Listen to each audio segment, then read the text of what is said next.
No, no, porque ya los reactivos ya estaban formulados y ya están también, ya les dio el visto bueno la maestra Carla, entonces no estaban incluidos estos, entonces para que no se preocupen pues por, por estudiar este tema antes del examen. Solamente van a ser hasta el último que vimos, que fue lo de insuficiencia cardíaca.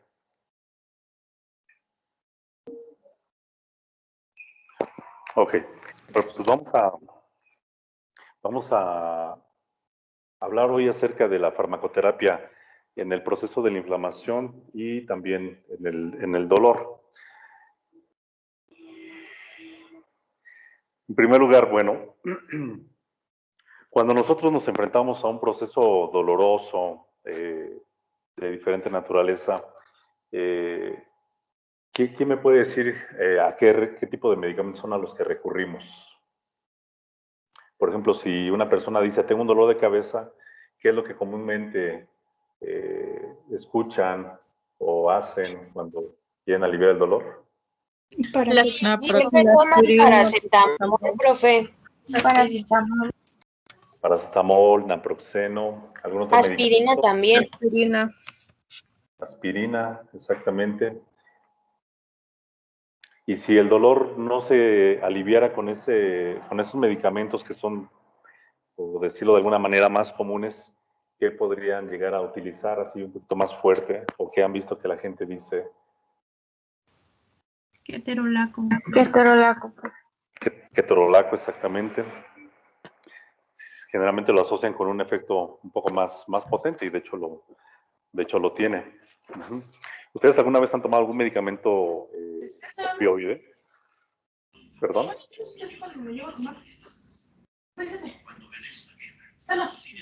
¿A dónde quieres con tu madre?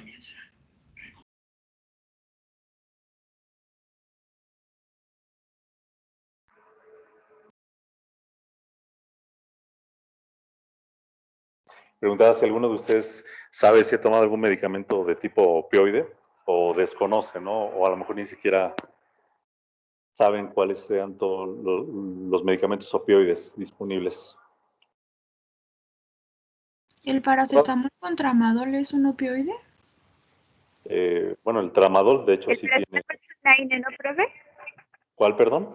Paracetamol sería AINE y ya el ketorolaco sería un opioide. El tramadol sí tiene pues lo agrupan con los medicamentos opioides. Me decía aquí Francisco, ibupremorfina, o sea, ha de ser. Ajá. Bueno, ahorita vamos a conocer esos medicamentos. Preguntaba esto porque precisamente cuando tenemos un proceso doloroso recurrimos a diferentes medicamentos. Hay algunos que son de venta libre, los podemos adquirir pues están en las tiendas, en farmacias, sin necesidad de presentar ninguna receta médica, y entre ellos tenemos a la aspirina, al paracetamol, a ketorolaco, incluso ibuprofeno, naproxeno, diclofenaco, y los encontramos en una amplia variedad de formas farmacéuticas, ya sean tabletas, cápsulas de gelatina, cápsulas líquidas. Obviamente también hay presentaciones para niños y también combinaciones. Entonces es muy amplia la variedad de medicamentos analgésicos, pero cada uno de ellos tiene pues diferentes cualidades, diferentes características, y es lo que vamos a estudiar en esta sesión del día de hoy.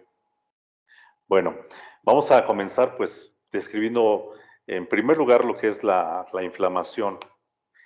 La inflamación, pues bueno, ustedes generalmente lo escuchan cuando tenemos algún proceso, por ejemplo, infeccioso en vías respiratorias y decimos, tenemos inflamada la garganta, ¿no? O si tenemos algún tipo de lesión musculoesquelética, algún golpe, alguna luxación, esguince, etcétera, y decimos que se nos inflamó la articulación o la parte de nuestro cuerpo que sufrió algún tipo de lesión. Pero la inflamación es como tal un proceso que ocurre a nivel tisular, a nivel celular, y que, bueno, tiene una finalidad, tiene un propósito, ¿no? Generalmente nosotros vamos a asociarlo a la presencia del dolor, a la presencia de la limitación del movimiento de ese segmento corporal, precisamente por el dolor que se produce.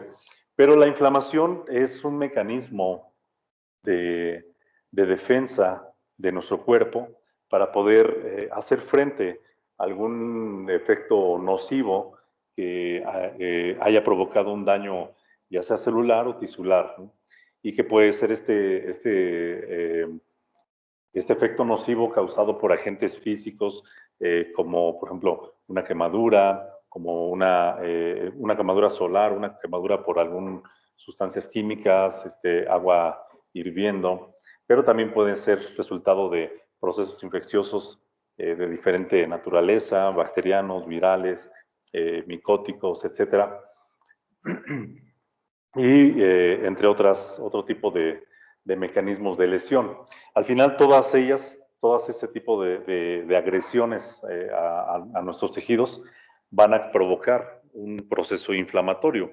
¿Y qué es precisamente este proceso inflamatorio? ¿Cuáles son sus características? Bueno, pues que se da una lesión tisular y a partir de ese momento se comienza a generar una cascada de eventos humorales y celulares, es decir, van a participar sustancias que están disueltas en la sangre o que no están presentes en la sangre, pero que cuando hay esta lesión, algunas células producen estas sustancias en forma, por ejemplo, de gránulos, como hay unas células que se llaman mastocitos, y tienen unos gránulos en su citoplasma que cuando se detecta una lesión, esta célula se degranula y esos pequeños vesiculitas liberan sustancias proinflamatorias. Pero también hay líneas celulares que van a participar en todo este proceso de inflamación, como son, por ejemplo, los macrófagos, los neutrófilos, eosinófilos, basófilos, los mismos linfocitos T, los linfocitos B, otro tipo de células con actividad de macrófagos como células NK, células de Langerhans en la piel, etc. Entonces son diferentes líneas celulares y todas ellas van a participar en todo este proceso de inflamación. ¿Y cuál es el propósito de que se desencadenen todos estos eventos celulares y humorales? Bueno, pues en primer lugar que se va a tratar de limitar la extensión del daño tisular, es decir, ya un daño, pero nuestro propio cuerpo va a echar a andar estos mecanismos para tratar de limitar que esa lesión se siga extendiendo, siga dañándose más tejido, más células, y desde luego que es una manera de prevenir también la limitación funcional a la parte corporal que fue lesionada. Si el agente que está causando la inflamación es un agente microbiano, pues este proceso inflamatorio va a contribuir a que estos microbios mueran, sean destruidos, sean neutralizados y de esta manera se evite que provoquen una infección sistémica. Ya ahorita vamos a ver más o menos cómo se consigue esto. También en una primera fase de la inflamación ocurre un tipo de respuesta inespecífica, es decir, simplemente las sustancias proinflamatorias que en ese momento se liberan y se producen van a provocar cambios locales como son, por ejemplo, el aumento de la temperatura, la vasodilatación, la activación de mecanismos de coagulación, de reparación tisular, y todo ello va a ser con la intención en la medida de lo posible, de manera inmediata, poder limitar el daño. Pero finalmente hay una línea de células que son los linfocitos B, que si, por ejemplo, la causa de la inflamación es por un agente infeccioso, pues estos linfocitos B necesitan reconocer primero al agente microbiano, y esto se consigue pues con las primeras células de defensa que atacan de manera inespecífica a los virus, bacterias, etc. fagocitan, o sea, destruyen a una bacteria, por decir, y reconocen al agente bacteriano y van y se presentan con el linfocito B y le dicen, mira, quien nos está provocando una lesión, un ataque, es esta bacteria, tiene estas características, está localizado en tal sitio. Entonces los linfocitos B comienzan a formar anticuerpos específicos y esos anticuerpos específicos van a ir directamente a buscar a ese agente infeccioso y lo van a neutralizar de una manera mucho más eficiente que las primeras líneas de defensa. Y finalmente también, pues, hay un proceso de reparación. No es que tengamos una lesión y allí se queda la herida permanentemente abierta en esas mismas condiciones, no, sino que nuestro cuerpo tiene diferentes procesos a través de los cuales se va a hacer una reparación de los diferentes tejidos, desde los vasos sanguíneos, desde también a lo mejor formar una cicatriz y de esta manera poder reducir precisamente la herida y poder remodelar nuestros tejidos. Entonces, esos son algunos de esos eventos que podemos conocer como propósitos de toda esta respuesta inflamatoria. Y bueno, en este esquema podemos ver así de manera muy general cómo hay un daño celular por ya sea, decíamos, por agentes físicos, cualquier agente nocivo, o una invasión por un agente patógeno, un agente infeccioso. Y esto va a provocar activación de sistemas plasmáticos, sistemas humorales en la sangre, la liberación de productos celulares, que son todas estas sustancias que se forman dentro de las células de la primera línea de defensa, y también hay otro grupo de células que se llaman mastocitos que, decíamos, liberan esos gránulos y todo ello comienza a desencadenar una serie de eventos. ¿Cuáles son ellos? Decíamos que se produce vasodilatación, es decir, los vasos sanguíneos comienzan a dilatarse, y esto es lo que le da la característica de enrojecimiento a la zona que se encuentra inflamada. Aparte, como está más congestionado de sangre, pues también la temperatura va a aumentar de manera local. ¿Y qué vamos a conseguir con ese aumento de la temperatura? Bueno, pues que hay bacterias o agentes infecciosos que son termolábiles, son muy sensibles a los aumentos de temperatura, y esa inflamación local es capaz de neutralizar al agente infeccioso. También se favorece la permeabilidad vascular, es decir, un vaso sanguíneo normalmente es una capa de diferentes tipos celulares, desde el endotelio, que son unas células planas, pero también tienen una capa muscular, tienen una capa mucosa, etc. Y a través de todo este proceso inflamatorio se forman unos poros o se hacen unas separaciones entre esas células que están normalmente una adherida a la otra, pero esa permeabilidad vascular lo que permite es que a través de la extravasación del líquido, es decir, del líquido que forma parte de la sangre, pasa hacia los tejidos, y de esta manera se llevan esas sustancias proinflamatorias, pero también hay migración celular, y estas células que se van a encargar de fagocitar, es decir, de neutralizar y de destruir y de comerse a los agentes infecciosos, van a poder moverse por un efecto que se llama quimiotaxis y se van a dirigir a ese sitio para poder comenzar a un primer ataque. Se forma también, se desencadena una cascada de coagulación, y esto produce coágulos, produce una pequeña trombosis. ¿Y cuál es el propósito de esta trombosis? Bueno, precisamente evitar que ese vaso sanguíneo siga perdiendo sangre. Si tenemos una cortada, la sangre comienza a brotar, comenzamos a tener una pérdida, pero si tenemos una cascada de coagulación íntegra y eficiente, después de unos segundos la sangre deja de escurrir. y se comienza a formar un coágulo. Vemos que la sangre comienza a tomar al tacto, se siente pegajosa, se forma como una natita, y es porque hay proteínas que son solubles y que en ese momento se han activado y comienzan a formar fibras que precisamente se conocen como fibrina, y van a formar una especie de red una contra la otra, y son muy pegajosas, y allí se van a comenzar a formar, a pegar plaquetas, a pegar glóbulos rojos y otro tipo de proteínas, y eso es lo que va a permitir que se forme un parche para que ese vaso sanguíneo no siga sangrando y se pueda regenerar.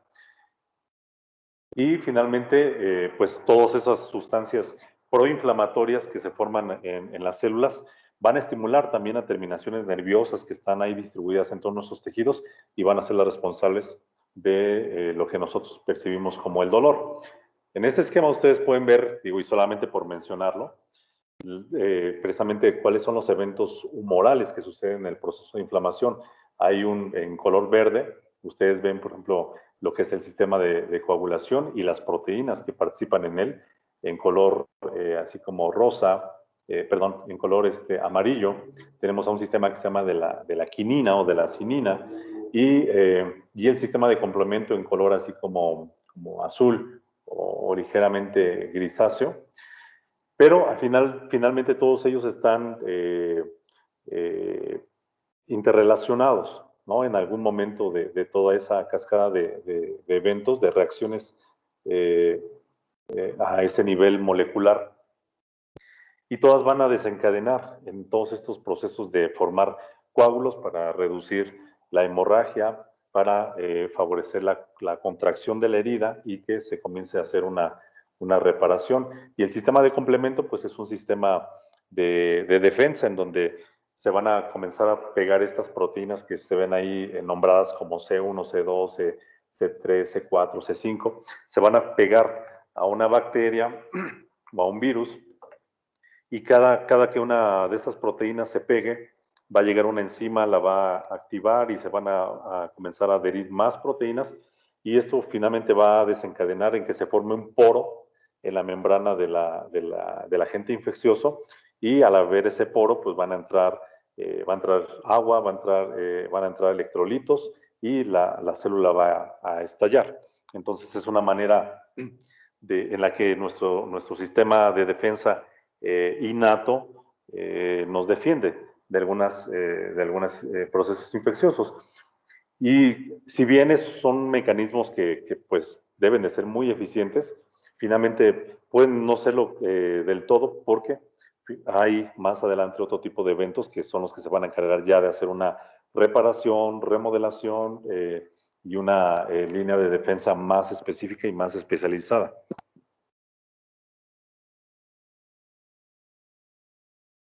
Pero antes de avanzar,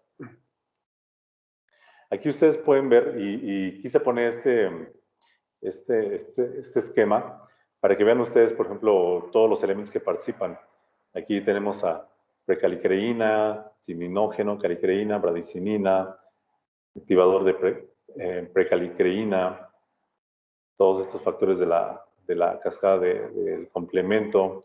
Aquí son factores de coagulación, y vamos a complementarlo con esta diapositiva. Aquí vemos cuáles son esos mediadores humorales que participan en la inflamación. No se los tienen que aprender, digo, hay algunos que son demasiado especializados, pero lo que vamos a ver es, por ejemplo, cuáles son los factores humorales que vamos a reconocer más frecuentemente. Por ejemplo, lo que produce la vasodilatación, y decíamos que la vasodilatación pues iba a ser con el propósito de llevar más flujo sanguíneo al sitio de la lesión, y también de esta manera aumentar la temperatura y comenzar a defendernos de agentes potencialmente infecciosos. Ocurre por efecto de unas sustancias que se llaman prostaglandinas, y también por unas sustancias que se llama histamina y el óxido nítrico. Y quizá, si ustedes han leído las monografías de algunos de los medicamentos que ustedes mencionaron al principio, los antiinflamatorios no esteroideos como el naproxeno, diclofenaco, ketorolaco, etcétera, todos aquellos que son los de más accesibilidad y los de primera mano, tienen como mecanismo inhibir la síntesis de prostaglandinas. Entonces, desde aquí ya vemos que los medicamentos antiinflamatorios no esteroideos van a reducir la vasodilatación por inhibición de esas prostaglandinas. Pero vean que también tenemos a la histamina. La histamina es una molécula que se forma, está presente, por ejemplo, en las plaquetas, está presente también en los mastocitos, y esta histamina también va a conducir a esta vasodilatación, a participar de manera muy importante en la inflamación. Y ustedes han escuchado que hay medicamentos antihistamínicos y son precisamente aquellos que van a bloquear el efecto de esta sustancia que se llama histamina, que va a estar presente en diferentes procesos inflamatorios. Unos de ellos, por supuesto, que los de tipo alérgico, porque también tiene ese tipo de propiedades la histamina. Entonces, cuando tú bloqueas la histamina, pues todos los síntomas que desencadena se bloquean. Y por eso ustedes ven que en los preparados antigripales va agregada algún tipo de antihistamínico para reducir, entre otros síntomas, la congestión nasal, ¿no? ¿Qué sustancias nos van a provocar un aumento de la permeabilidad vascular? Bueno, la misma histamina, bradicinina, que es otra citocina, los leucotrienos y factor activador de plaquetas. Los leucotrienos, ustedes quizá conocen medicamentos ahora con todo lo de COVID. Hay un medicamento que han empleado que es el Montelukast. Ese es uno de los medicamentos prototipo de los llamados antileucotrienos. Y precisamente bloquearían este tipo de mecanismo. Y el dolor, que es uno de los síntomas que también acompaña a la inflamación, es causado por la presencia de prostaglandinas y de bradicinina. Entonces decíamos que los antiinflamatorios no esteroideos, su mecanismo es inhibir la síntesis de prostaglandinas. Entonces aquí vemos cómo se explica el otro de los mecanismos de acción de los AINES, que es el ser analgésicos. Pero tenemos también otros efectos sistémicos que causan sustancias que se forman en algunas células, como son, por ejemplo, la fiebre nos la provocan factores como la interleucina 1, interleucina 6, el factor de necrosis tumoral alfa y las mismas prostaglandinas. Entonces, si nosotros administramos antiinflamatorios no esteroideos que van a inhibir la síntesis de prostaglandinas, nos van a reducir la fiebre que se produce por esos mecanismos. Pero también hay sustancias que van a limitar la inflamación, que van a de alguna manera a moderar, a regular la respuesta inflamatoria para que no sea tan exagerada. Y bueno, ahí tenemos algunas sustancias como la interleucina 10, la estaminasa, son varias enzimas, ¿no?, que van a reducir precisamente la actividad de algunas sustancias que ya mencionamos anteriormente. Pero también hay sustancias que se forman en esos momentos y que van a desencadenar una respuesta inmune, sobre todo cuando ya se detecta la presencia de un agente bacteriano. Hay fragmentos celulares de las células bacterianas que desencadenan una respuesta inmune, y aquí vemos a interleucina 1, 2, 4, 5, 6, 17 e interferón gamma como esas citocinas que van a activar una respuesta inmune. Y en el proceso de reparación y cicatrización, remodelación, regeneración tisular, bueno, participan citocinas como el interferón gamma. Tenemos ahí factores angiogénicos, es decir, sustancias que van a promover la formación de nuevos vasos sanguíneos, porque pues un tejido de neoformación, o que se está formando de nuevo, va a necesitar un aporte de sangre oxigenada y de nutrientes. Entonces, estos factores estimulan la formación de nuevos vasos sanguíneos para que puedan aportar esa necesidad de ese nuevo tejido. Y finalmente, los factores que promueven la fagocitosis, es decir, este proceso celular de los macrófagos para que pues destruyan, neutralicen y se coman a los agentes infecciosos. Tenemos interleucina 1, factor de necrosis tumoral alfa, el C5A, que es parte del complemento, C3B también es parte del complemento, leucotrienos, factor de necrosis tumoral alfa, beta, etcétera, ¿no? Entonces son varias sustancias, ¿no? Pero digo, solamente de aquí lo que interesaba es ver cómo estas sustancias, como son las prostaglandinas, tienen un papel importante en la producción de esa vasodilatación, del dolor que van a desencadenar y la fiebre que van a estar presentes necesariamente en un proceso inflamatorio. Y bueno, clínicamente podemos reconocer nosotros unas manifestaciones cardinales de la inflamación. En cualquier libro que quieran consultar el tema de inflamación, van a encontrar todas estas cascadas de la coagulación, del complemento, etcétera, pero siempre van a referir algunos síntomas que son así los clásicos del proceso inflamatorio. ¿Cuáles son? Aquí los menciono como tradicionalmente se mencionan, que son dolor, rubor, calor, tumor y disfunción.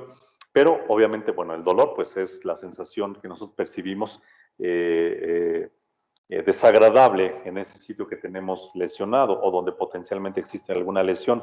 El rubor pues se refiere a ese aspecto enrojecido de la zona que se encuentra inflamada, ya sea sobre nuestra piel o sobre una mucosa, por la vasodilatación que ocurre localmente, se forma precisamente ese eritema, esa coloración rojiza, porque es la misma sangre que podemos notar bajo ese tejido, ya sea la piel o la mucosa, porque los vasos sanguíneos se encuentran dilatados.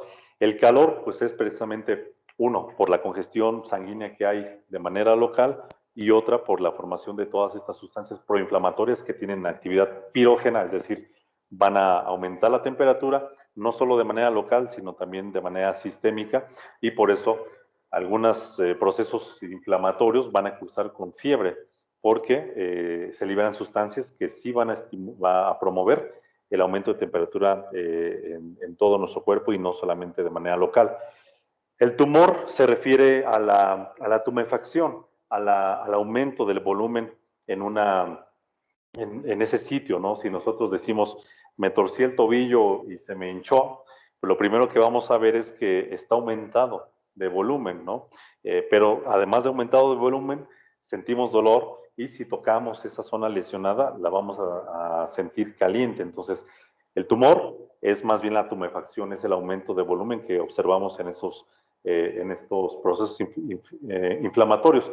Si tenemos una infección respiratoria, por ejemplo, una faringoamigdalitis, cuando decimos amigdalitis, pues es que están inflamadas las amígdalas, y esto nosotros lo observamos cuando le pedimos al paciente que abra la garganta y observamos las amígdalas y están hipertróficas, están aumentadas de tamaño, cuando normalmente no lo están. Entonces, estos cambios que mencionamos aquí, estas manifestaciones clínicas, se observan en cualquier sitio que se encuentra inflamado. Y la disfunción, que es también una característica en donde pues ese tejido o ese segmento corporal no funciona adecuadamente. ¿Por qué? Porque hay todo un proceso humoral allí que está tratando de reparar el tejido, pero mientras tanto la función queda un poco limitada, precisamente hasta que no se haga una reparación completa. Ahora, hablando específicamente del dolor, porque ese es el tema central de esta sesión, el dolor pues es una experiencia compleja, es una experiencia que es muy diferente entre las diferentes personas. ¿Por qué? Porque tiene un componente sensorial, es decir, que es físico, que es a partir de la estimulación de receptores sobre nuestros diferentes tejidos, pero también es emocional. ¿Por qué? Porque cada persona percibimos el dolor de diferente manera, ¿no? Lo que sí coincide es que no es placentera, a nadie nos gusta tener dolor. Cuando sentimos dolor, inmediatamente reconocemos que algo no está bien y queremos buscar algo que nos alivie ese malestar. Y que esta experiencia dolorosa pues, va a estar asociada con un daño que es real o que es potencial, es decir, puede ser que aún no se haya originado como tal una lesión real, y sin embargo es una forma en la que el cuerpo nos está indicando que podemos sufrir un daño real si nosotros no evitamos a lo mejor la exposición a, por ejemplo, si nosotros nos acercamos la mano hacia el fuego, antes de sufrir una quemadura bastante severa, simplemente el calor estimula esas terminaciones nerviosas que se llaman nociceptivas y van a provocarnos una sensación desagradable, dolorosa, y no necesariamente tuvimos una quemadura de segundo o de tercer grado, pero el simple estímulo ya nos hace retirar la mano para evitar una lesión mucho mayor. Eso es cuando a eso se refiere, por ejemplo, ese tipo de daño potencial. La etiología del dolor obviamente es multifactorial. El dolor no es una enfermedad, el dolor es una manifestación clínica que puede acompañar a diferentes enfermedades, diferentes condiciones. Entonces no vamos a poder reconocer un síndrome doloroso único, sino que hay diferentes clases, ¿no? Hablamos de migraña, hablamos de dolor torácico, hablamos de dolor neuropático en el caso de los pacientes con diabetes mellitus ya complicada, hablamos de dolor de tipo cólico, por ejemplo, en mujeres durante su periodo menstrual, tienen a lo mejor quienes tengan dismenorrea, mujeres que tienen dispareunia, una litiasis renal. Cada una de estas condiciones van a causar un tipo de dolor muy diferente, ¿no? Entonces, también sería muy amplio, ¿no? Enfocarnos a cada uno de ellos. Pero de que es una sensación que no resulta nada agradable, lo es, ¿no? Y aparte de todo, pues bueno, deseamos que tiene un componente emocional que va a ser influido de manera muy importante por aspectos conductuales, es decir, de la propia persona, que tanto maneja, ¿no? El dolor, que tanto también percibe, ¿no? Su estado emocional, la presencia del dolor, porque no es lo mismo tener un dolor agudo, por ejemplo, por una cortada que sabemos que se va a reparar pronto, a tener un dolor en nuestro tórax, porque inmediatamente pensamos que podría ser un problema de miocardio, tener un infarto y morir en ese momento, ¿no? Entonces, todos esos elementos van a contribuir a que tengamos una diferente percepción del dolor. Y por supuesto culturales, ¿no? Todo lo que de alguna manera nos rodea va a tener un efecto sobre nuestro comportamiento en general. Nosotros cuando nos enfrentamos a un paciente que tiene dolor, pues tenemos que hacer una evaluación clínica para poder distinguir entre si es un dolor agudo, es decir, que ha ocurrido en un periodo de segundos, minutos, días, quizá a lo mejor algunas semanas, pero también tenemos un dolor crónico, que es el que ya se extiende por mucho más tiempo, muchas más semanas, meses o años, y que obviamente los mecanismos que originan estos dolores son muy distintos uno del otro.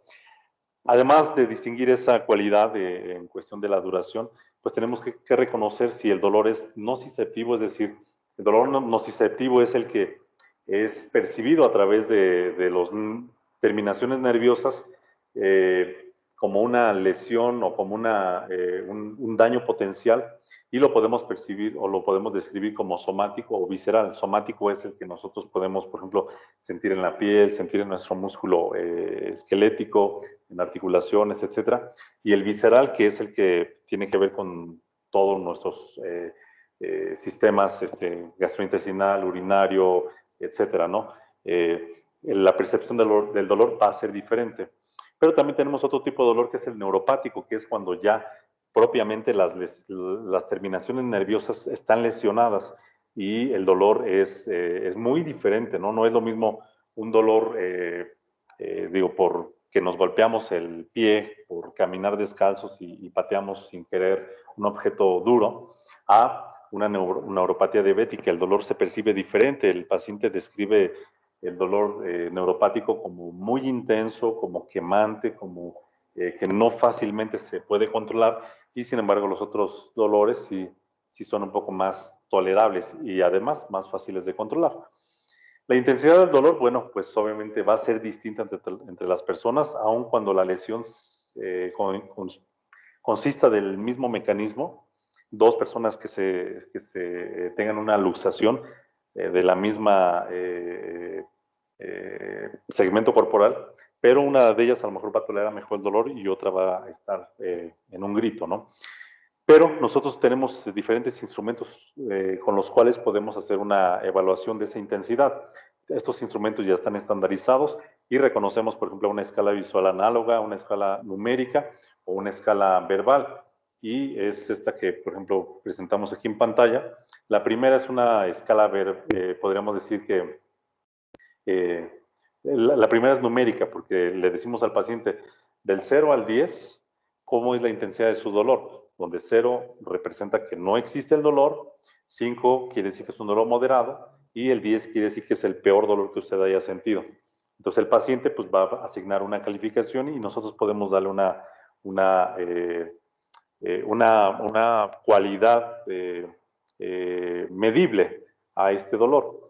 Pero también podemos utilizar una escala donde solamente es una línea y pedirle al paciente que sobre esa línea marque con un tachecito o simplemente una línea que corte ese segmento para poder conocer qué tanto es intenso su dolor. Y la escala que ven al final, que es una escala visual análoga, la de las caritas, esto se utiliza principalmente en pacientes que son a lo mejor analfabetas o en niños, ¿no? Y entonces las caritas pues van a representar pues que la carita feliz pues quiere decir que no siente dolor, pero conforme va disminuyendo su sonrisa, tiene cara de preocupación o ya el paciente incluso está hasta llorando, bueno, nos querrá decir que la intensidad del dolor es mucho mayor. Entonces, estas las podemos utilizar en cualquiera de esos escenarios clínicos donde necesitemos evaluar la intensidad del dolor. Y ahora sí, hablando de farmacoterapia, pues tenemos a dos grandes grupos de medicamentos, o podemos tener un poquito más, ¿no? Les voy a explicar por qué. Pero de los que vamos a tratar el día de hoy, nos vamos a enfocar en los opioides y en los antiinflamatorios no esteroideos, y otro más que no es esteroideo, pero es un analgésico muy usado comúnmente, que es el paracetamol. Pero también hay otros medicamentos que no necesariamente son analgésicos, no necesariamente tienen un efecto antiinflamatorio, no necesariamente tienen alguna propiedad para inhibir este proceso de inflamación y sin embargo se utilizan para procesos dolorosos en donde ya hay un componente también sensorial, emocional y pueden ofrecer un beneficio. ¿Cuáles son estos medicamentos que no vamos a incluir hoy porque los vamos a ver en su momento cuando, por ejemplo, estemos en sistema nervioso? Son, por ejemplo, antidepresivos, antiepilépticos, medicamentos que tienen incluso los mismos antibióticos. Un antibiótico cuando un proceso infeccioso está muy agudo y se forma toda esa pus que caracteriza a una herida contaminada, va a ser dolorosa, pero en cuanto la infección se vaya remitiendo, el dolor va a ir desapareciendo por un mecanismo completamente diferente al que ejercen los antiinflamatorios, pero también van a reducir de alguna manera la percepción del dolor. Y les digo, los antidepresivos, hay pacientes que, por ejemplo, tienen dolores crónicos, sobre todo, como neuropatía diabética, o pacientes que tienen fibromialgia, que es un tipo de enfermedad de estudio por reumatología, en donde no es precisamente una enfermedad autoinmune, sino es simplemente una condición que resulta de descartar cualquier tipo de enfermedad que cause un dolor en prácticamente todo el cuerpo y que sin embargo el paciente se queja de un dolor intenso y ninguno de los tratamientos analgésicos comunes resulta efectivo. Y sí, cuando se administran algún tipo de antidepresivos, mejora su percepción, mejora su condición y pueden vivir una vida normal. Pero bueno, hablando de los opioides son un grupo de medicamentos que también se les van a conocer como narcóticos. ¿Y esto por qué? Porque tienen propiedades de inducir la sedación, ¿no? Van a provocar esa somnolencia en los pacientes. Y opioides, pues, porque se derivan precisamente de lo que se llama el opio, ¿no? Hay algunos que van a ser naturales por su procedencia, como la morfina, la codeína, pero también hay algunos opioides que son semisintéticos, es decir, de la sustancia natural se hacen algunos tipos de reacciones químicas para producir otros productos con una potencia diferente, como la oxicodona, la hidromorfona, y otros opioides que son totalmente sintéticos, es decir, no provienen de ninguna fuente natural, sino que tienen una estructura química sintética, pero que comparte propiedades con este tipo de medicamentos opioides, como la meperidina, fentanilo y la metadona. Pero también dentro de nuestro cuerpo hay unas sustancias que tienen actividad opioide, y estas se le llaman endorfinas, o sea, son sustancias que nuestro propio cuerpo produce para tratar de ayudarnos a tolerar mejor el dolor, a no percibir el dolor como quizá lo podríamos vivir más intenso si no hubiera este mecanismo compensatorio.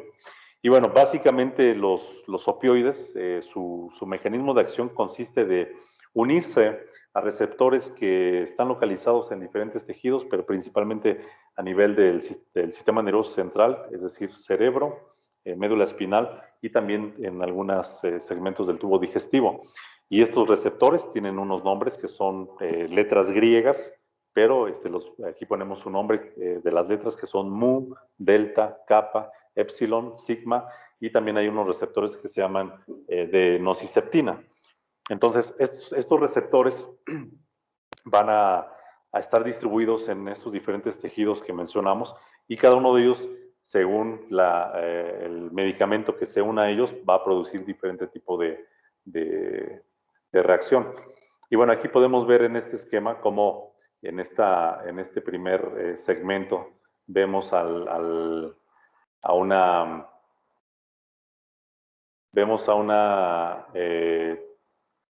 un segmento, a lo mejor en la piel, donde hay un proceso doloroso, a lo mejor por ahí un pinchazo, y vemos aquí unas estructuras que parecieran como globitos azules.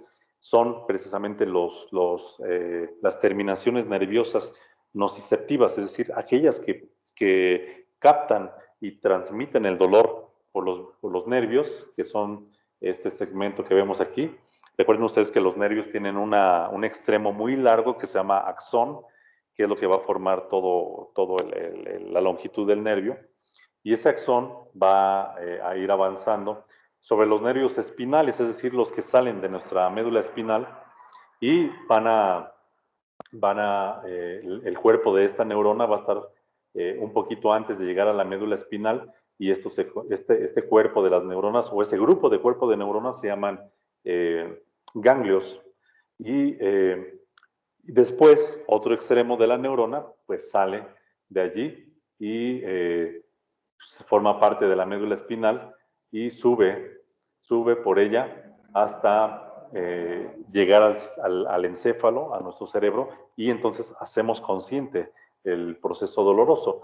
Este tipo de vía se llama vía espinotalámica, es decir, es una ruta por la cual el impulso nervioso que se origina a partir de una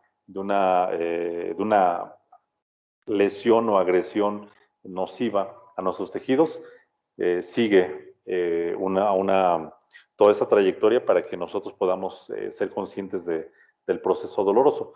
Y aquí, por ejemplo, ven ustedes que hay una letra que parece una U, es la letra mu, la letra griega mu, y ahí es, por ejemplo, uno de los sitios donde actúan los opioides. Y bueno, decíamos precisamente que de acuerdo a la activación de los receptores van a haber diferentes respuestas. Por ejemplo, en el caso de los receptores mu, si son activados, ustedes vean que, por ejemplo, se va a provocar analgesia, se promueve también la dependencia física, porque una de las características de los medicamentos opioides es que causan dependencia física y psíquica.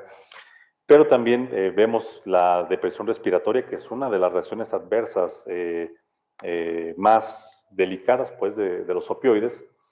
Hay una disminución de la motilidad intestinal, hay un estado de euforia, por eso muchas personas utilizan a los opioides como drogas de abuso, porque pues, los hace sentir bien, ¿no? Y hay también sedación, decíamos que por eso se les llama narcóticos, porque inducen esa sensación de sueño, de somnolencia. Y tenemos a los receptores kappa, que por ejemplo aquí su activación pues igual se asocia con un efecto analgésico, con una disminución del tránsito intestinal, con una miosis, que la miosis es la dilatación de la pupila, y por eso a las personas que están bajo los efectos de opioides, los vemos con las pupilas dilatadas, ¿no? Y ya, o sea, seguritos sabemos que está dopado, ¿no? Y la sedación, que también es característica. Y bueno, ¿cuándo vamos a utilizar los opioides? Bueno, pues sobre todo en dolores que son de intensidad moderada a muy severa, ¿no? Y el dolor puede ser también cuando este dolor sea agudo, en el dolor postoperatorio que sea muy intenso, hay de dolores a dolores, no es lo mismo un dolor por ejemplo, de una cesárea a un dolor de una cirugía ortopédica o a un dolor de una cirugía ginecológica para tratar un cistocele, ¿no? Son cirugías muy dolorosas y a veces hay que administrar algún tipo de narcótico o de opioide a las pacientes para poder aliviar su dolor. Se puede utilizar también en cólico biliar o renal cuando el dolor es sumamente intenso, porque el cólico es muy, muy, muy intenso. En el infarto de miocardio, por ejemplo, sí se puede administrar, ¿no? Morfina para reducir ese dolor torácico que caracteriza al infarto. Y, por supuesto, en pacientes con cáncer, ¿no? En donde el dolor es uno de los síntomas que son difíciles de tratar y que, pues, en la última etapa de la vida, o sea, cuando un paciente ya está en un estado terminal, pues, darles paracetamol o darles naproxeno, la verdad es que no les va a aliviar su dolor y se llega a requerir el uso de estos medicamentos opioides, ¿no? También cuando los dolores pues, sean rebeldes a los tratamientos convencionales con otro tipo de analgésicos menos potentes, pero también más inocuos. Cuando también se tiene un efecto de reducir la ansiedad, por ejemplo, cuando a un paciente se le va a hacer una cirugía, se puede llegar a administrar algún tipo de opioide para reducirle todo ese estado de ansiedad. Y también en anestesia se utiliza como un inductor de la anestesia, es decir, antes de administrar el medicamento anestésico propiamente dicho, se hace una inducción con algún agente opioide para que el paciente también ya comience a tener ese efecto de somnolencia para que sea más fácil continuar con el resto del procedimiento. Y también los opioides tienen otros tipos de mecanismos por los cuales se inhibe la tos, y de hecho hay algunos medicamentos, aquí en México casi no, pero por ejemplo en Estados Unidos la codeína, que es un opioide, se utiliza en preparados para aliviar la tos y es muy efectiva, ¿no? Y también se utiliza en procesos de diarreas que son intratables. Recuerdan ustedes que los receptores que hablábamos se encuentran también en tubo digestivo. Bueno, pues en pacientes que tienen diarreas crónicas y que son rebeldes a tratamientos, también el tratamiento con opioide les puede ser muy útil. Y aquí vemos en este cuadro diferentes clases de opioides, ¿no? Hay diferentes grupos que se formarían a partir de algún tipo de cualidad, ¿no? Por ejemplo, nos dicen aquí en esta primera categoría, agonistas de opioides con eficacia moderada, es decir, son medicamentos que se van a unir a los receptores y los van a activar, pero tienen una eficacia moderada, es decir, van a aliviar el dolor, pero no tan eficientemente como otra clase de opioides. ¿Y cuáles tenemos aquí? Por ejemplo, la hidrocodona, oxicodona, propoxifeno, la codeína y propoxifeno, ¿no? Ahí vienen sus dosificaciones. Y entre sus efectos adversos, bueno, van a compartirse, ¿no? Por lo general. Pero bueno, si podemos a lo mejor mencionar algunos de ellos, pues es la sedación, que ya decíamos por activación también de esos receptores MU. La náusea también es uno de los síntomas muy frecuentes del tratamiento con opioides. Pueden provocar también estreñimiento, porque decíamos, si se reduce la motilidad intestinal, puede ser útil en pacientes que tienen diarrea, pero en un paciente que no tiene diarrea le puede conducir a un estreñimiento.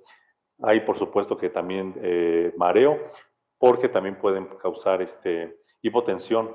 Pero bueno, aquí eso que está resaltado, subrayado, es que también pueden causar hepatotoxicidad, obviamente a dosis que sean mayores a las terapéuticas o en tratamientos que sean prolongados. Pero uno de los eventos adversos o reacciones adversas, les digo, características de los opioides y que son de las más, de las que nos deben de causar mayor alarma, es la depresión respiratoria. ¿Por qué? Porque van a deprimir nuestro centro respiratorio a nivel de nuestro sistema nervioso central. Entonces, ustedes van a observar que la persona va a comenzar a respirar muy lentamente y no tan profundamente, sino muy superficial, y esto puede conducir a la persona a una insuficiencia respiratoria aguda y provocarle la muerte. Entonces, eso es algo que hay que estar vigilando. Y cuando tenemos una persona que está bajo una intoxicación por opioides, ese es uno de los síntomas que o de los signos que van a ver muy comúnmente, ¿no? Que va a estar con bradipnea, es decir, con una respiración muy lenta y muy superficial e irregular, ¿no? Pueden causar un colapso circulatorio y también inducir el coma.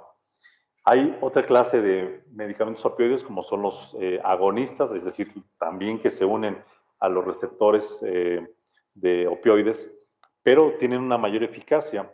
Tenemos aquí la hidromorfona, meperidina, metadona, oximorfona, el sulfato de morfina y el tartrato de levorfanol.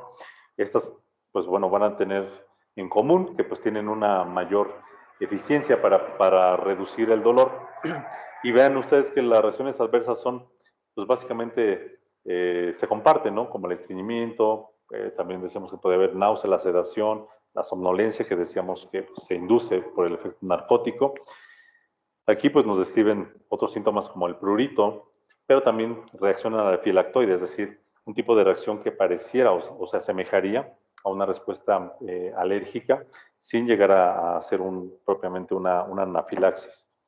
Pueden provocar una parada cardíaca, conducir a una depresión o a una insuficiencia respiratoria grave, ¿no? Lo que mencionábamos, ¿no? Esto lo van a ver que se comparte entre todos estos medicamentos.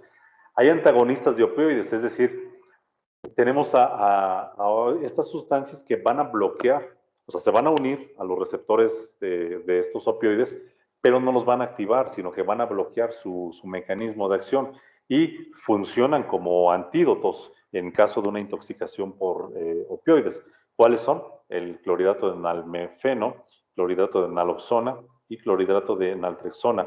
El más común que ustedes van a ver en un medio hospitalario es el clorhidrato de naloxona, y esto es precisamente cuando tiene una persona una intoxicación por opioides. Hay que administrar esa naloxona en la dosis que aquí nos indican para poder bloquear el efecto que está provocando la activación de esos receptores de opioides por las sustancias que hayan ingerido los opioides de nuestro paciente. Y bueno, pues también tiene sus propias reacciones secundarias como el dolor muscular, articular, dificultad para dormir, ansiedad, cefalea, nerviosismo, vómito, y también pueden inducir a hepatotoxicidad. Hay unos opioides que tienen un efecto mixto, es decir, que tienen tanto un efecto agonista, es decir, que se unen al receptor y que activan un mecanismo, o que también se unen al receptor y que bloquean cierta actividad. ¿Cuáles son ellos? Tenemos el clorhidrato de buprenorfina, la nalbufina, la pentazocina, desocina y butorfanol. Aquí a lo mejor el más común pues es la buprenorfina o la nalbufina, que son también medicamentos narcóticos u opioides que se van a emplear para diferentes procesos dolorosos, administración intramuscular, intravenosa, subcutánea en el caso de la nalbufina, y que pues bueno, comparten otra vez las reacciones adversas características de los opioides, que son la somnolencia, los mareos, la sensación de aturdimiento, o bueno, un estado de confusión, la euforia cuando se abusa de estos medicamentos, náusea, pues la sensación de una piel fría, sudoración y también, o sea, otra vez, el síntoma más grave que podría asociarse con el uso de opioides, depresión respiratoria. Y es precisamente todo este tipo de reacciones adversas que le confieren ciertas desventajas al empleo de los opioides, ¿no? Primero decíamos que causan una dependencia física y psicológica, y eso pues ya nos pone en riesgo de que los pacientes se vuelvan farmacodependientes de estas sustancias, y después ya el proceso doloroso no va, ya no va a ser la razón primaria por la cual el paciente busque estos tratamientos, sino que ahora ya hay una dependencia física, y si el paciente no consume esos medicamentos, tiene un síndrome de abstinencia bastante severo, porque no, el cuerpo se está haciendo dependiente y las dosis se tienen que ir aumentando, bueno, o regularmente lo aumentan para poder mitigar todo ese tipo de sensación. Pero también les decía que la tolerabilidad de estos medicamentos no es la mejor, porque pues, nos van a producir pues esa náusea, nos van a producir quizá también vómito a una dosis terapéuticas, pero en los primeros días de tratamiento es probable que las personas tengan este tipo de síntomas. Decíamos también a nivel gastrointestinal, pues que nos puede provocar estreñimiento, sobre todo si el paciente, pues obviamente no tiene diarrea. También nos puede causar un espasmo del músculo liso, y esto nos puede conducir, por ejemplo, a una retención urinaria, ¿no? A una incapacidad para orinar. ¿Por qué? Porque la vejiga está espástica y causa una retención aguda de orina. Pero les digo, entre todas ellas, el principal síntoma o el principal reacción secundaria de los opioides y al que hay que temerle es a la depresión respiratoria. Por ello también debemos de evitar administrarlo de manera simultánea con otros medicamentos que nos puedan inducir a esa depresión respiratoria. Ahorita vamos a ver cuáles. Y bueno, ¿qué consideraciones debemos de tomar en cuenta nosotros como profesionales de enfermería cuando debamos iniciar un tratamiento con opioides?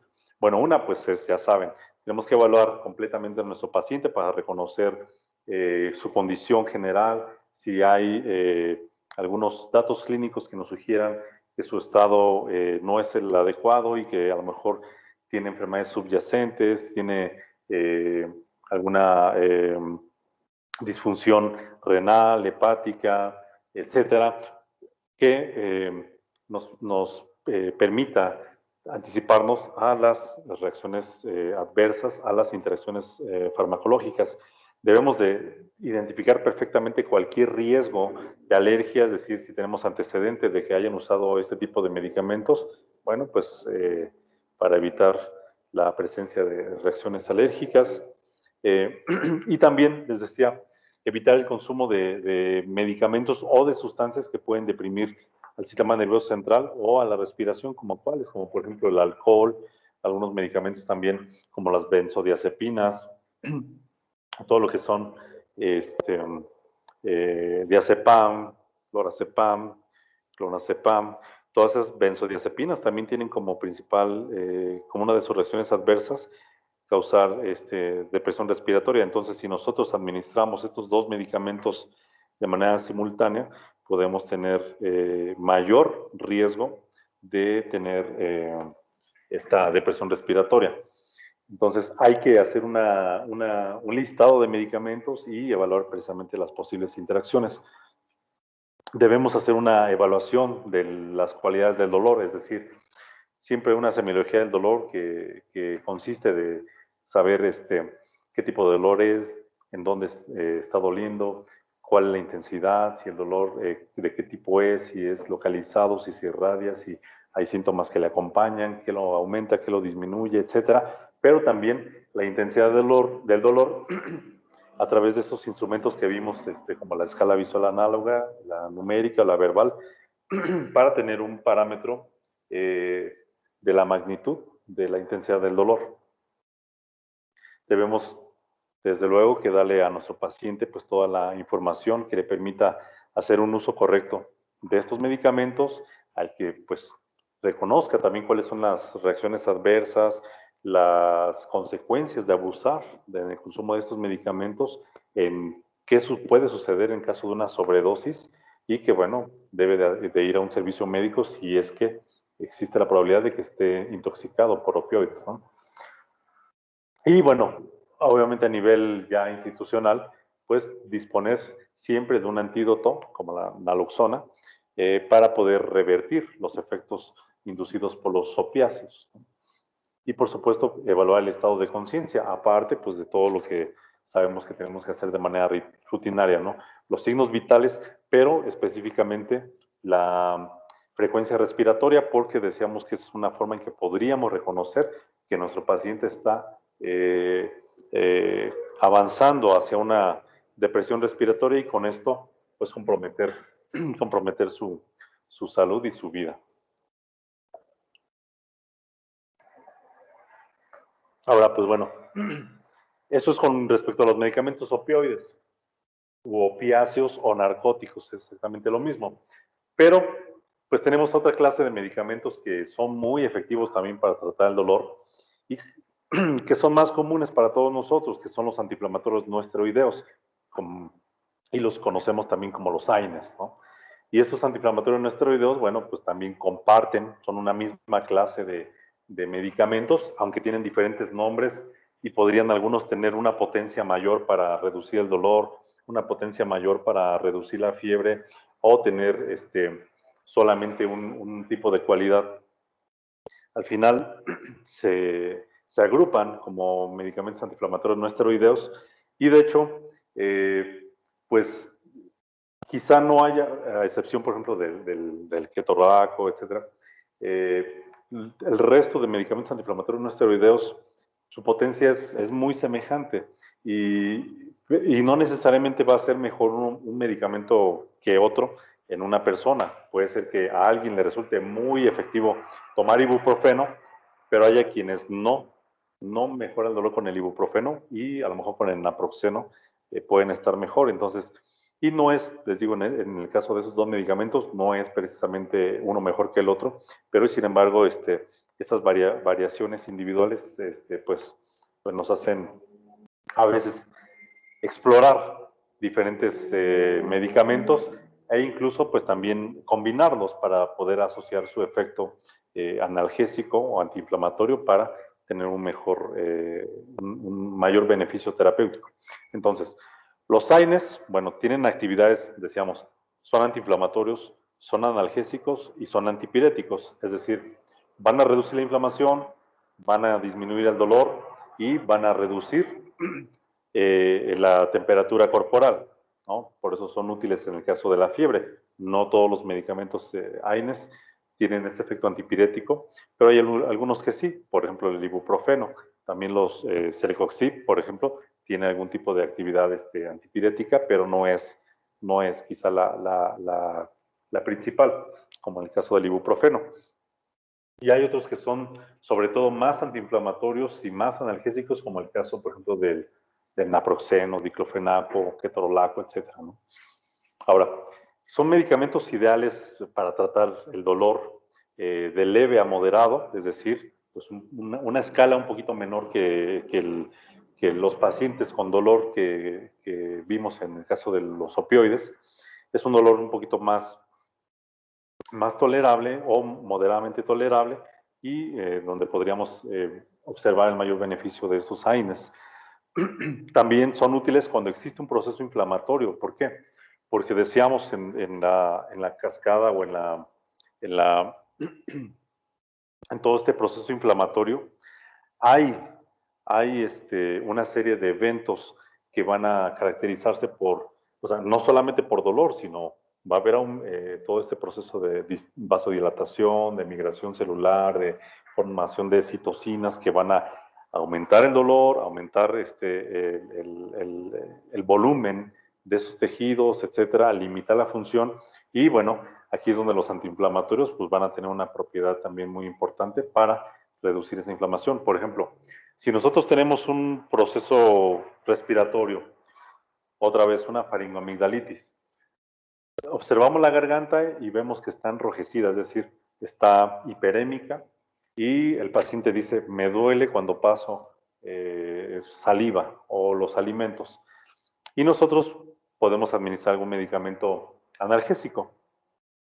Ustedes saben que pues, muchos médicos recomiendan el paracetamol, pero el paracetamol, su principal actividad es antipirética, es decir, nos va a quitar la fiebre y nos va a disminuir el dolor, pero no va a resolver la inflamación, por lo tanto, no trata la causa subyacente del proceso doloroso. Entonces, muchas personas dicen, pues sí me calmó el dolor, pero en cuanto me lo dejé de tomar, otra vez comencé a sentir las molestias. Entonces, en esos casos, hay que administrar, además, o de preferencia un medicamento que sea antiinflamatorio. Y, por ejemplo, si el paciente cursa con fiebre, bueno, pues hay un medicamento que tiene propiedades analgésicas, antiinflamatorias y antipiréticas, que es el ibuprofeno. Entonces, podría ser de mayor preferencia el ibuprofeno sobre el paracetamol cuando tenemos un proceso inflamatorio que se acompaña de fiebre y de dolor. Son medicamentos muy accesibles, son medicamentos que tenemos variedad, tanto de patente como genéricos, en diferentes formas farmacéuticas, formulaciones orodispersables, tabletas, cápsulas, les decía, cápsulas de gel, cápsulas líquidas, con diferentes propiedades farmacocinéticas para que el dolor a lo mejor se alivie un poco más rápido que en una forma farmacéutica tradicional. Y también son pues relativamente seguros. ¿Por qué? Pues porque se tiene mucha experiencia con estos antiinflamatorios no esteroideos y salvo que el paciente tenga algún tipo de condición que le haga susceptible, como ser alérgico, tener insuficiencia renal, tener algún tipo de daño hepático, bueno, entonces sí van a resultar contraindicados estos medicamentos o tendremos que hacer un uso mucho más cuidadoso bajo esas condiciones. Ahora, su mecanismo de acción de todos estos medicamentos va a consistir de reducir la síntesis de prostaglandinas. Vimos en el esquema y en la diapositiva donde estaban los factores humorales que las prostaglandinas tomaban un rol muy importante en toda esa vasodilatación, en ese proceso doloroso y en ese aumento de temperatura local, pero también sistémica. Entonces, se disminuye la síntesis de estas prostaglandinas inhibiendo a una enzima que se llama ciclooxigenasa. Y esta enzima ciclooxigenasa encontramos dos tipos, que es la ciclooxigenasa 1 y la ciclooxigenasa 2, que las abreviamos como COX-1 y COX-2. Y si ustedes han escuchado, por ejemplo, el caso de los medicamentos como el Celecoxib, luego se les llama que son COX-2, es decir, que tienen una afinidad específica para inhibir la vía de la ciclooxigenasa 2 y de esto, o sea, se mantiene su efecto analgésico antiinflamatorio, pero la situación es que esta ciclooxigenasa 1 también está presente en la mucosa del estómago y esta ciclooxigenasa 1 es la responsable de participar en todo ese proceso por el cual el mismo estómago se protege de la acidez que se forma por sus mismas células. Es decir, el estómago forma ácido, pero también debe de formar un moco que le proteja toda su superficie para poder evitar ser erosionado por la presencia de esta acidez. Pero los medicamentos que son AINES inhiben esa ciclooxigenasa 1 y por eso una de sus reacciones secundarias es que van a causar desde irritación gástrica, la persona se queja de que le arde la boca del estómago, de que le duele la boca del estómago, de que no lo tolera, de que le provoca náusea, le provoca vómito, distensión abdominal, dolor abdominal. Pero también si la persona tiene un antecedente de gastritis o de una úlcera péptica, ya sea gástrica o duodenal, etc., el administrar AINES pues va a agravar esa condición de esa úlcera y puede conducir a que los pacientes tengan una hemorragia de tubo digestivo. Entonces hay que ser muy cuidadoso. Si una persona dice, no, yo tengo este tipo de antecedente o me provoca estos síntomas tomar esos medicamentos, bueno, hay que preferir mejor retirar cualquiera de ellos que inhiban a las dos COX y preferí solamente, por ejemplo, a celecoxib como un medicamento que le va a ofrecer el efecto antiinflamatorio y analgésico, pero sin el riesgo en consecuencia de que se irrite la mucosa gástrica.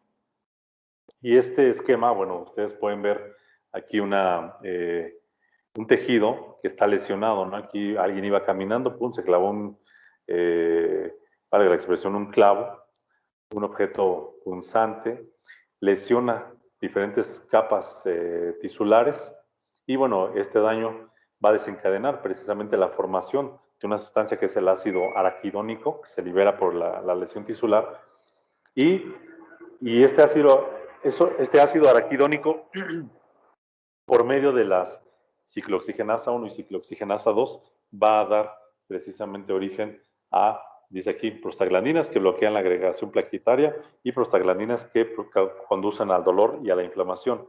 Pero ustedes pueden ver aquí en esos recuadros color salmón, a dónde actúan precisamente los medicamentos. La flecha más baja dice inhibidores no selectivos de COX, es decir, allí actúan todos los AINES, ¿no? Ácido acetil salicílico, ibuprofeno, ketorolaco, diclofenaco, todos ellos. Pero más arriba, en la vía de la COX-2, es donde los inhibidores selectivos de COX-2, como el celecoxib, que es el único medicamento disponible actualmente de esa clase. Habían algunos otros más, pero fueron retirados por su asociación con riesgos cardiovasculares, entonces se prohibió su comercialización. Y allí, a ese nivel, actúa ese tipo de medicamentos. Entonces, pues vean ustedes cómo, una vez que hay una lesión, pues cómo participa la histamina para causar esa vasodilatación, se forman esos pirógenos que van a aumentar la temperatura local, los mediadores del dolor, que son todas esas sustancias tumorales que vimos en esa diapositiva, y cómo las terminaciones nerviosas van a transmitir el dolor por toda la médula espinal hasta llegar al cerebro, y donde hacemos consciente ya el proceso doloroso. Y bueno, pues aquí tenemos a los medicamentos antiinflamatorios que conocemos. En la parte superior vemos únicamente al celecoxib, que es este inhibidor selectivo de la ciclooxigenasa 2, es el único en esta clase, se administra por vía oral, hay tabletas de 100 miligramos, 200 miligramos, se van a administrar, puede ser cada 24 horas, cada 12 horas, según la intensidad del dolor. Y los síntomas que pueden llegar a causar, pues bueno, sí también dolor abdominal, pero bueno, quizá por un mecanismo diferente al de los otros AINES, mareo, cefalea, sinusitis e hipersensibilidad, como en cualquiera de los medicamentos, ¿no? Y dice aquí, pues uso con una precaución debido a la revisión de la FDA. Les digo, otros medicamentos que pertenecían a esa clase fueron retirados del mercado porque se asoció con problemas cardiovasculares mortales, y pues el celecoxib, si bien se sigue comercializando, pues se da una cierta recomendación y alerta, y de hecho si ustedes compran el medicamento puede traer una leyenda donde dice que algunos medicamentos de esta clase se han asociado con eventos cardiovasculares, por lo que deberá tomarlos solamente bajo prescripción médica, etcétera, ¿no? Entonces, ese es el tipo de advertencias que hace, por ejemplo, autoridades sanitarias como la FDA. Y bueno, encontramos medicamentos típicos antiinflamatorios no esteroideos como del tipo ibuprofeno, pero tenemos otros más como el ácido mefenámico, diclofenaco, diflunisal, etodolaco, fenoprofeno, flurbiprofeno, ibuprofeno, indometacina también.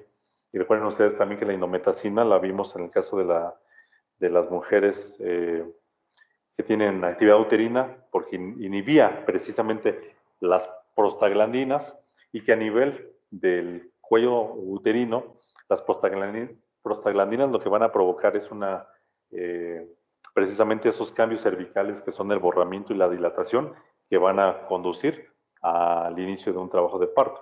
Entonces, aquí vean cómo inhibiendo esa síntesis de prostaglandinas en otro tejido corporal, tiene otro tipo de aplicaciones, ¿no? Pero es en esencia el mismo mecanismo de acción, inhibir la síntesis de prostaglandinas. Y tenemos ketoprofeno, ketorolaco, el meloxicam, nabumetona, naproxeno, el naproxeno sódico y piroxicam, sulindaco. Pero bueno, hay otros más, ¿no? O sea, de piroxicam pues tenemos también a meloxicam, tenemos otros medicamentos clásicos con las mismas propiedades, ¿no? Solamente son algunas variedades.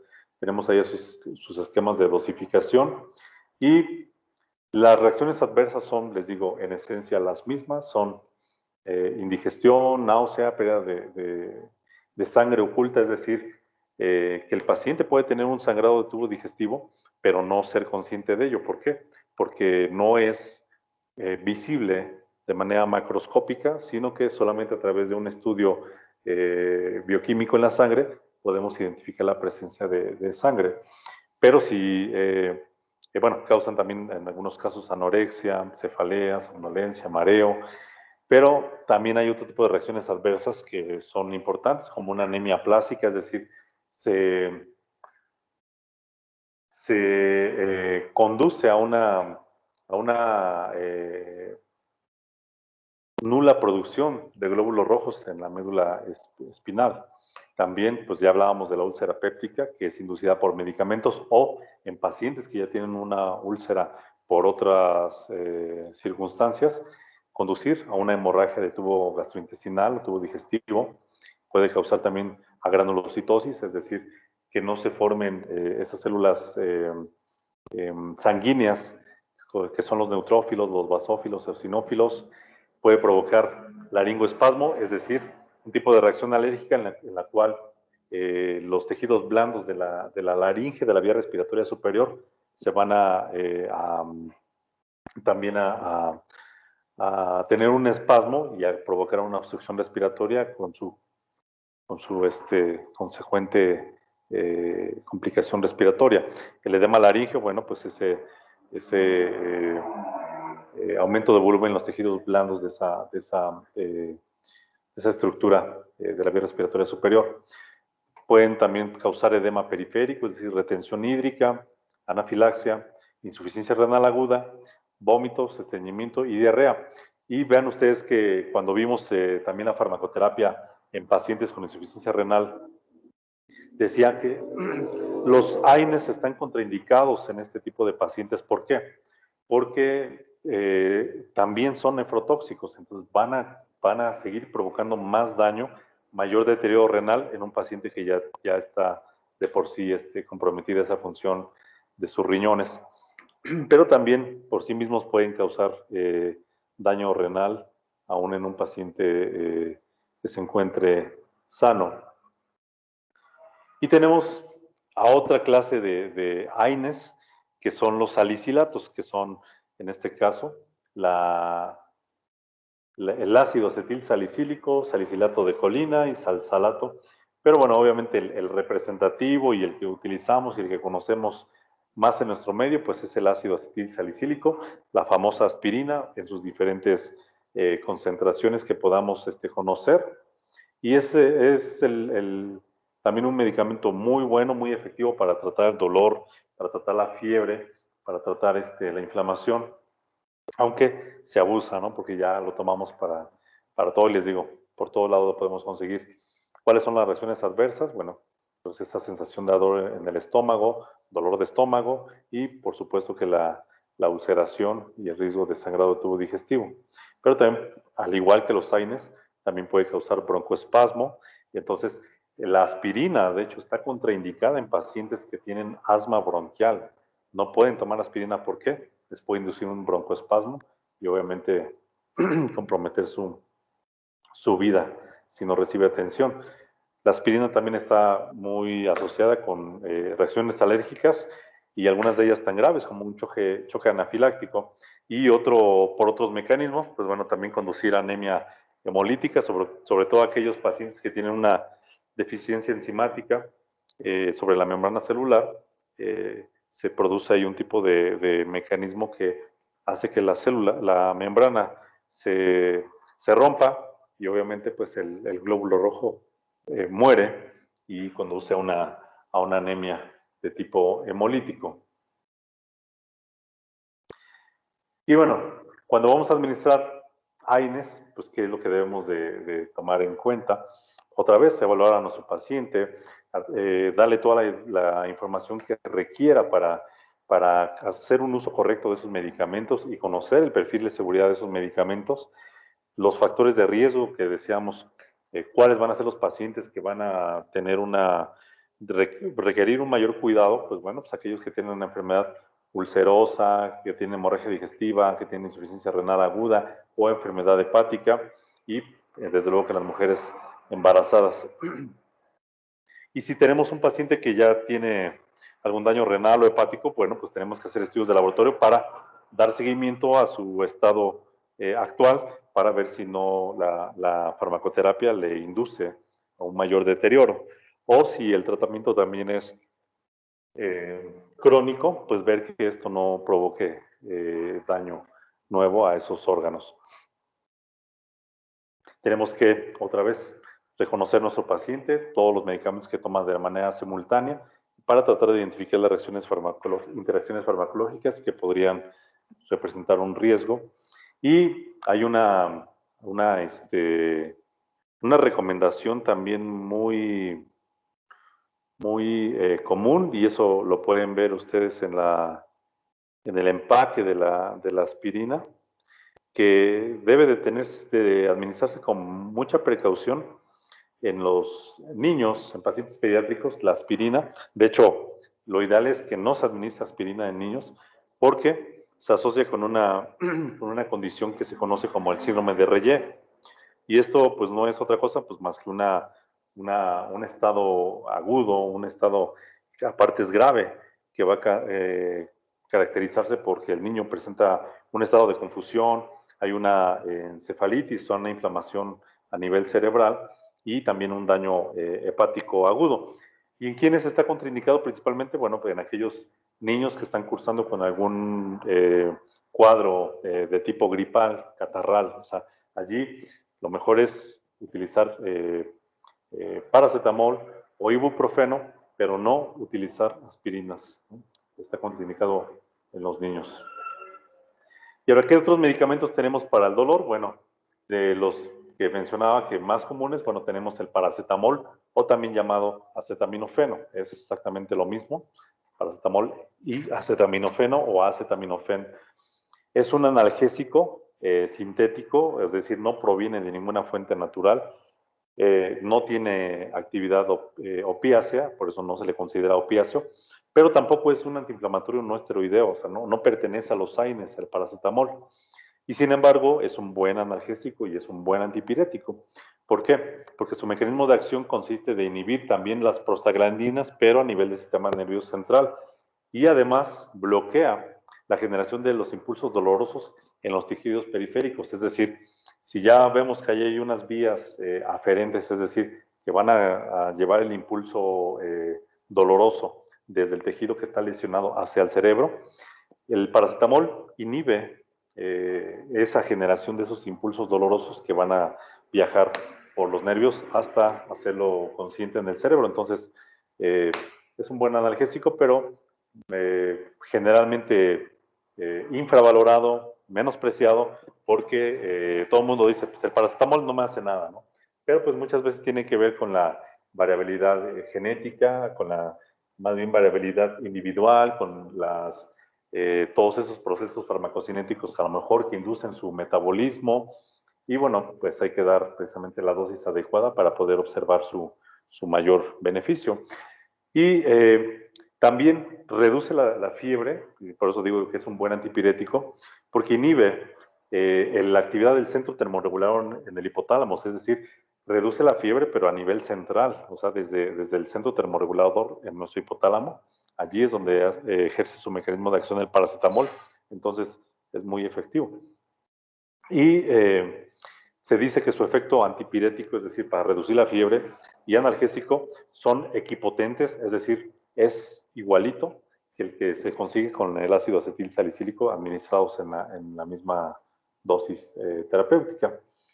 El paracetamol, bueno, pues aquí aparece solito, decíamos, no, es un analgésico, no es opiáceo, tampoco es un AINE, y su principal reacción adversa a la cual es un medicamento muy seguro, pero la principal reacción adversa que debemos de vigilar y también contraindicar su uso es cuando un paciente tenga daño hepático o el uso a dosis altas y de manera crónica con paracetamol nos va a conducir a una hepatotoxicidad, es decir, el hígado va a sufrir una lesión que puede llegar a ser aguda e importante y conducir a una insuficiencia hepática incluso, ¿no? Si se intoxica uno por paracetamol, ¿no?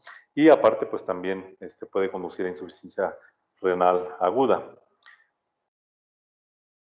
Y bueno, decíamos que hay otros medicamentos que pueden ser útiles en la farmacoterapia del dolor y en el proceso inflamatorio, como por ejemplo, en el proceso inflamatorio, desde luego que están los corticosteroides, como la betametasona, beclometasona, dexametasona y todos aquellos, pero pues vamos a ver también cuando en la sesión donde nos enfoquemos a la respuesta inmune y a los medicamentos que son inmunosupresores, porque los glucocorticoides tienen esa propiedad para disminuir la respuesta inmune y allí vamos a ver también sus propiedades antiinflamatorias.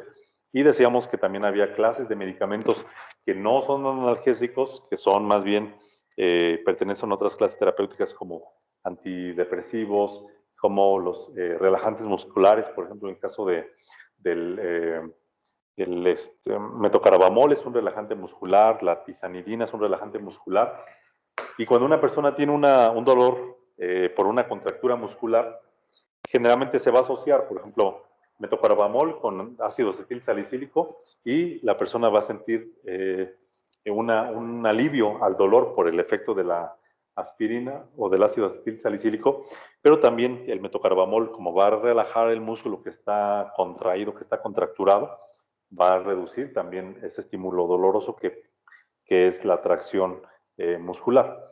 Entonces, esos medicamentos los vamos a ver en cada uno de sus sistemas correspondientes, pero esto lo comento porque van a encontrar, digo ustedes, medicamentos asociados. Por ejemplo, hay una formulación que se conoce como, un nombre genérico es Dualgoz, pero también el medicamento de patente es Algitrin, y es una combinación, por ejemplo, de ibuprofeno con paracetamol, y es una opción muy buena cuando tenemos un paciente que cursa con fiebre, que cursa con dolor y que cursa con una inflamación importante, y se suma el efecto de los dos medicamentos en una misma formulación que se toma cada 8 horas o cada 6 horas según la intensidad de los síntomas.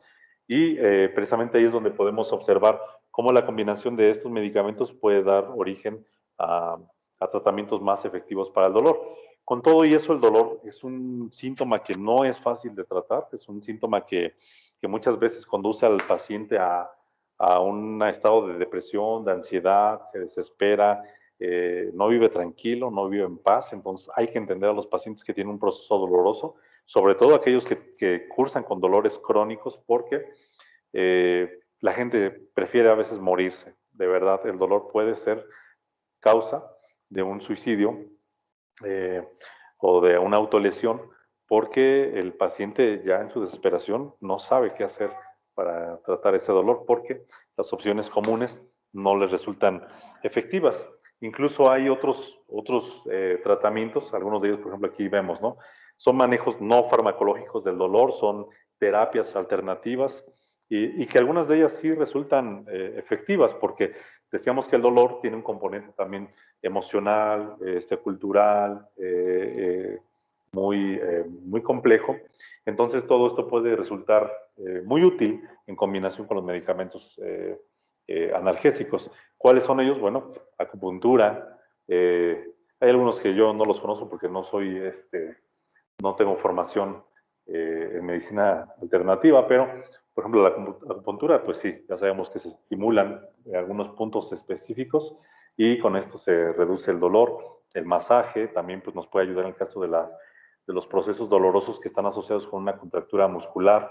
La aplicación de frío o de calor, bueno, pues eso también, cuando tenemos una lesión muy dolorosa, pues si nosotros aplicamos hielo local, ese hielo va a provocar vasoconstricción, se reduce la congestión sanguínea, se disminuye la temperatura, se inhibe la actividad de esas sustancias proinflamatorias y, por supuesto, que disminuye el dolor y disminuye el aumento de volumen de esa zona.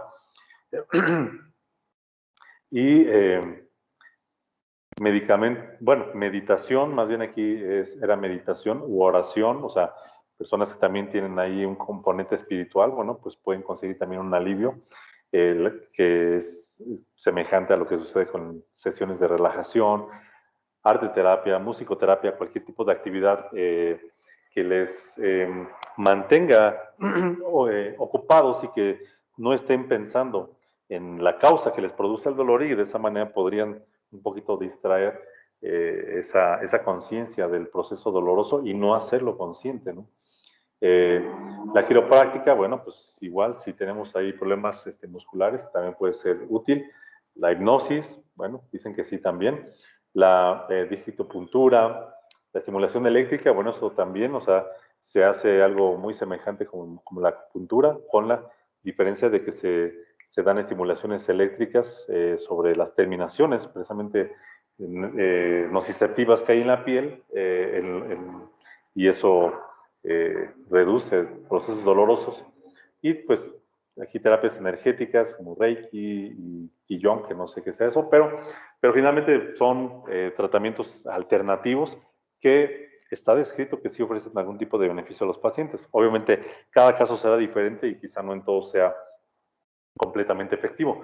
Pero también hay otros tratamientos farmacológicos o tratamientos no farmacológicos y tampoco de medicina alternativa que pueden ser útiles, por ejemplo, en pacientes con dolores que son muy, muy severos, ¿no?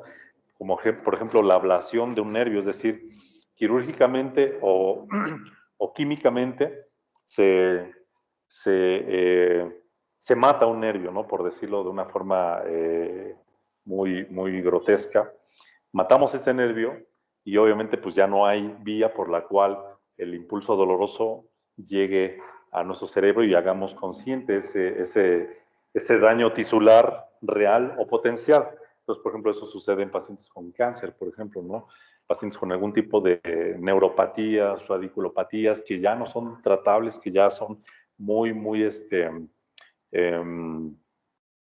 muy agudas y muy, muy molestas y ya desgastantes y sin darle calidad de vida al paciente, se puede utilizar ese tipo de abordajes, ¿no? También la anestesia, ¿no? O sea, la misma anestesia, o sea, bloquear, ¿no?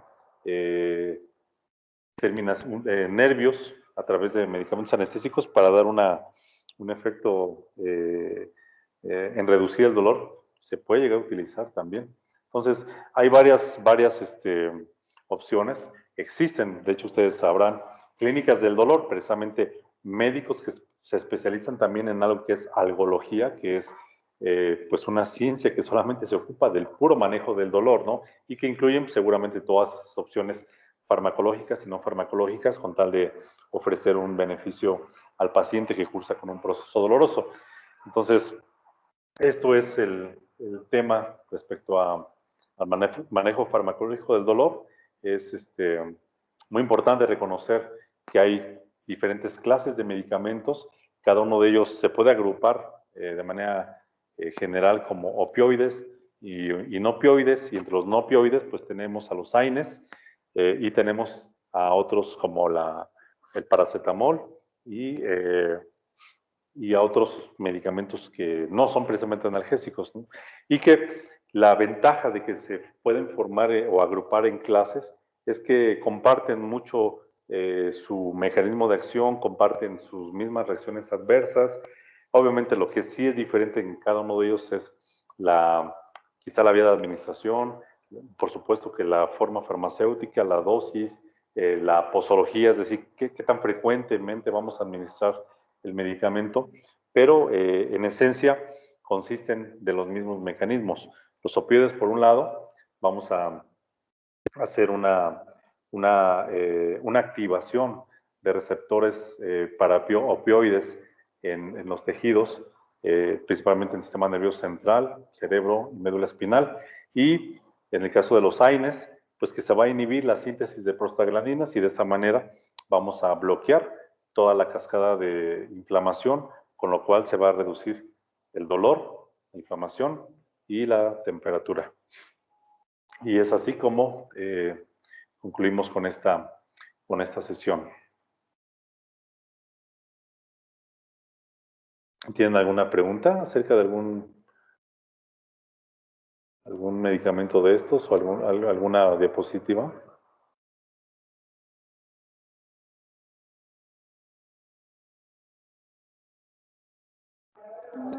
Profe, ¿qué consecuencias tiene de tomar esos analgésicos? A largo plazo. A largo plazo. A largo plazo. Bueno, Sí. hablando de cuáles, ¿de los AINES o de los opioides? De los AINES.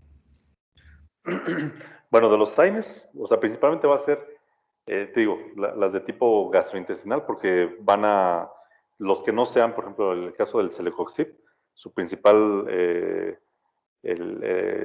reacción adversa va a ser de tipo gastrointestinal. Entonces, ahí sí debemos de procurar que los tratamientos no sean, de hecho, no deben de ser a largo plazo, ¿no? Porque precisamente va a aumentar el riesgo de daño hepático, de daño renal, de todas esas displasias sanguíneas, o sea, de afectar a la médula ósea y de que no se formen glóbulos rojos, de que no se formen glóbulos blancos de tipo neutrófilos, eosinófilos, basófilos, pues básicamente, ¿no? O sea, sí, de hecho, te digo, por ejemplo, el caso del paracetamol, la recomendación es que no se administre más allá de 5 días en cualquier paciente. Sin embargo, hay procesos dolorosos que son crónicos y allí hay que buscar de qué manera aliviar el dolor a estos pacientes, no únicamente basados en el tratamiento farmacológico, sino también utilizar terapias a lo mejor alternativas, ¿no? Porque sí, les digo, no va a ser sencillo y hay que buscar una estrategia que también reduzca el riesgo de todas estas complicaciones, porque sí o sí las van a llegar a presentar. Entonces, sí, sí digo, no es recomendable hacer administraciones a largo plazo. Ok, gracias, profe. Sí. ¿Alguna otra pregunta?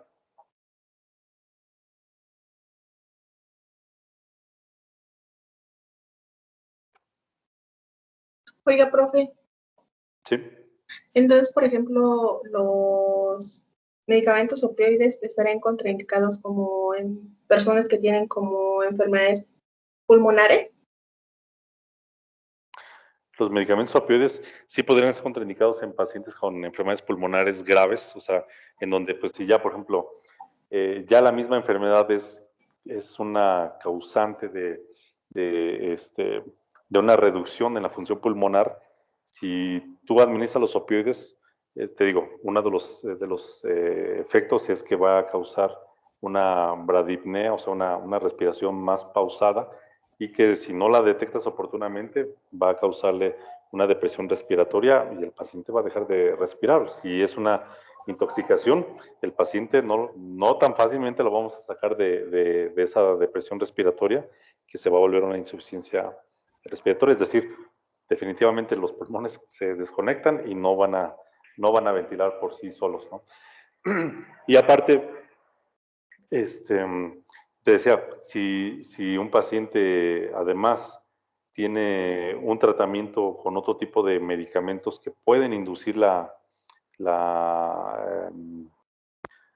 depresión respiratoria, pues hay que usarlos todavía con mayor cuidado, ¿no? Y también indicar al paciente que mientras esté tratamiento con ese medicamento, tiene completamente prohibido la ingesta de alcohol, porque el alcohol es un depresor del sistema nervioso central y aparte también en dosis más grandes más altas, va a causar también depresión respiratoria.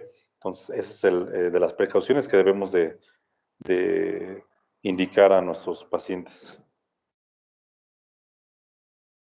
Sí, gracias. Ok. Bueno, pues ya nos quedan 2 minutos y pues creo que sería todo. Y pues nuevamente entonces les confirmo que la próxima sesión, en este viernes, se va a aplicar su examen que debió ser aplicado el día de hoy. Y de cualquier manera se los confirmo en un momento más para que estén pendientes para que, bueno, no vayan a estar ausentes en esa sesión y puedan obtener su calificación por esta evaluación.